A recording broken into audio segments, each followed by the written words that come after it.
Hello, ladies and gentlemen. Welcome back to another episode here on European Confessions. The following story that you're going to be listening to, it comes from a translation of a message that I received.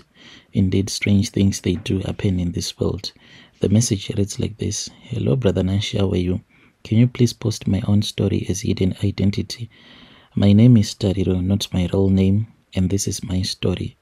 My story is about how I traveled from Harare and we went into this village in Mozambique, like deep into Mozambique, where we ended up making a deal with this other witch doctor. And we cannot return back to that witch doctor to complain. We can only return back when we are happy, when we want to give her something.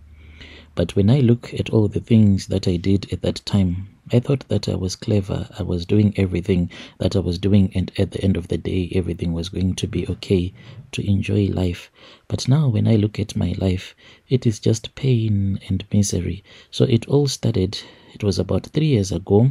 This was after me and my husband, we really had a big fight, and he accused me of witchcraft. What happened is that I gave birth and then my child passed away, and my husband and his relatives, they said that I was nothing but a witch. They accused me of witchcraft and then we divorced. Life was so hard, as we know that in our country the economy is very bad. You can't even get a proper job. And I was struggling to make ends meet. That was when I started working for this other woman, a Christian woman. So I became friends with this other woman who had a flea market right next door to the place where I was working. She then told me that the reason as to why my boss, she was not as successful as she was, it was because she had traveled to Mozambique, and in Mozambique that was where she was getting all of her wealth. At first I just thought that maybe she was just lying to me, but with the way that my situation was worse, my boss's child was sick and she told me that she could not pay me in time. So she said, do not expect me to give you your salary in time. I began to consider that it was far much better that I also go with this woman to Mozambique. I was tired of just walking around in circles, not going anywhere. I wanted a way out of this poverty. This spirit of poverty had been chasing me for the longest time.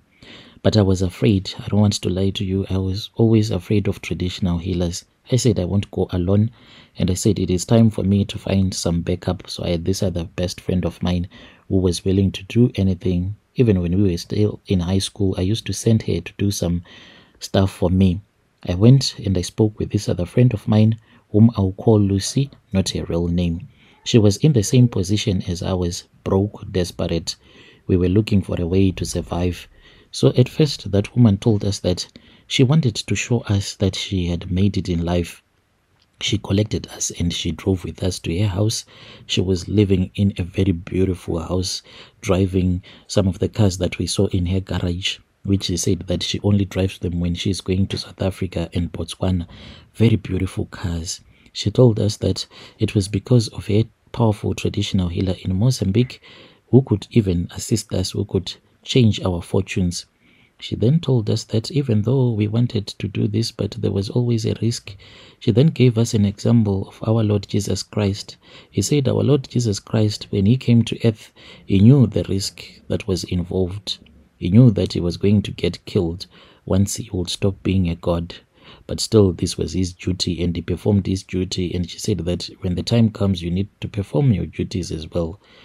I was too desperate to care. So me and Lucy and that woman, we made the journey to Mozambique. She told us that whenever she goes to Mozambique, she does not go there as a rich woman, but she goes there as someone who is poor. We traveled by bus, then we crossed into Mozambique.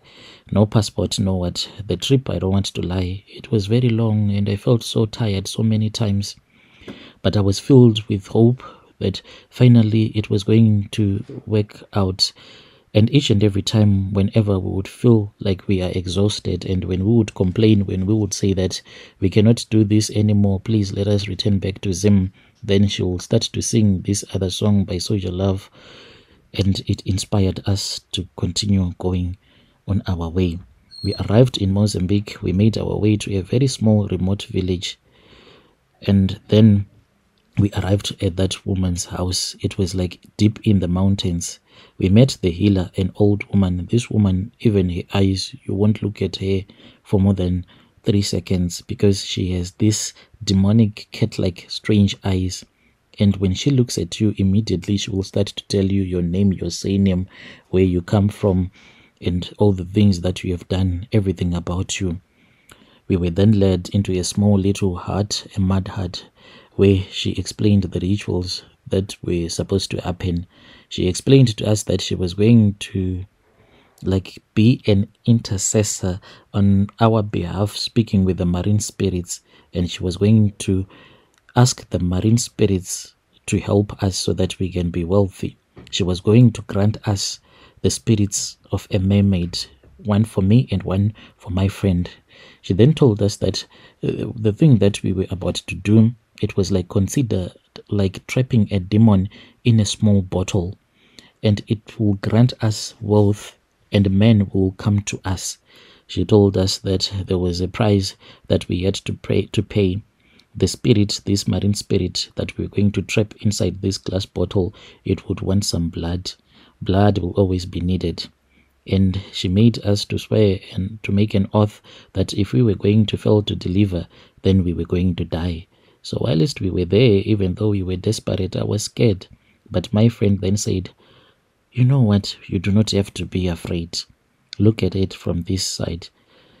In Zim, how many chickens are there?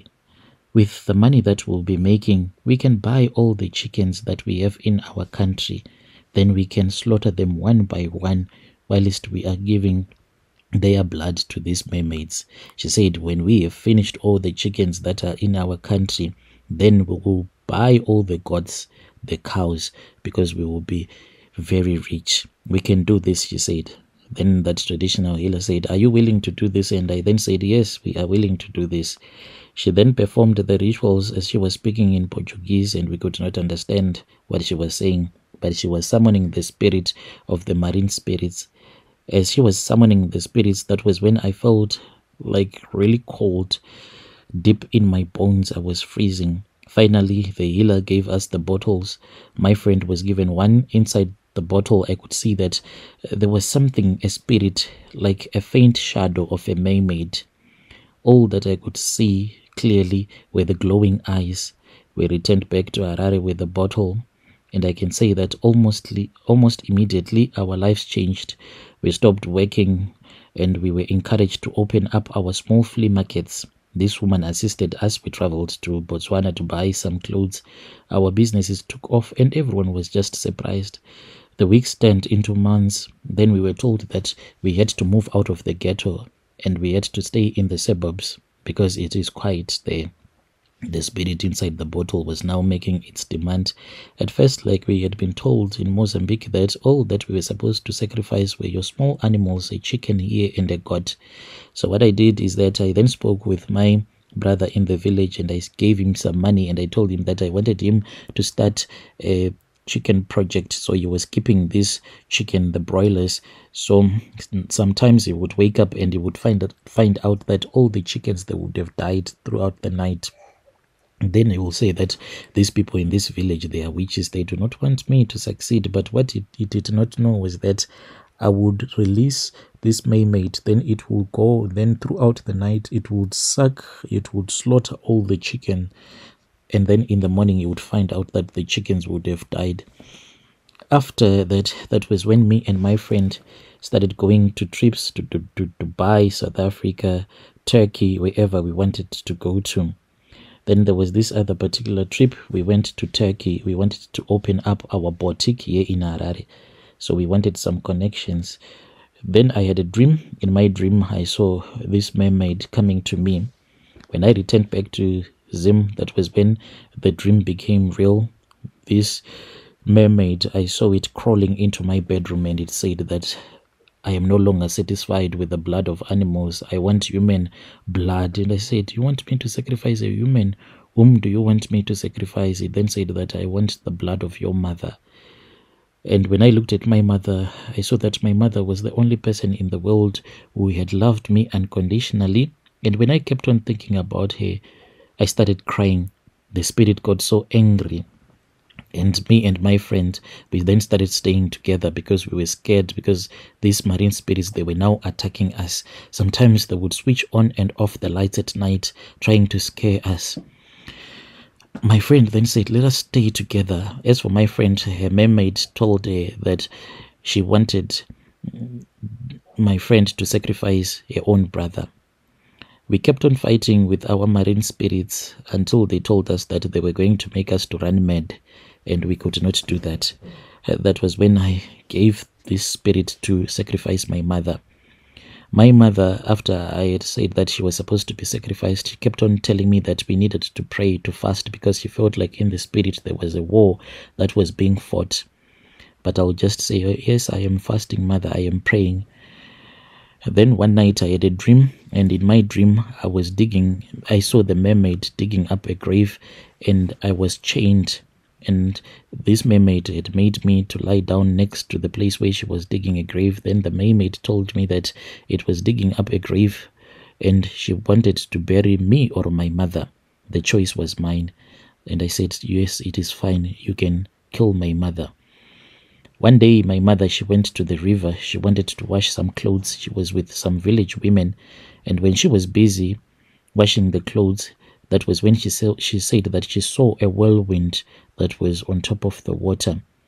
Then she felt dizzy and fell into the river. Some of the women that were there, they said that they saw a very big fish dragging my mother to the bottom. Some say that no, it was not a big fish, but it was a crocodile. Anyway, that is how my mother passed away. When my mother's relatives called me, that was when I looked at the bottle and I saw that there was blood. I could not see the mermaid anymore. But now I can see the mermaid. It is busy drinking the blood, and the blood is now drying up. This mermaid has since returned to me, and it has told me that it was child. It has been only 3 years that me and my friend, we have been this rich. We have not yet even started enjoying this money, but it wants me to sacrifice my mother. I am desperate. We have spoken with that woman who has told us not to go to Mozambique to complain. Otherwise the healer will get so angry. I don't know if there is anyone who thinks that they are powerful enough to help me. I have gone to different prophets, those ones that make you to pay for a one-on-one, these pastors, but they've just stolen my money. And I don't know what am I supposed to do.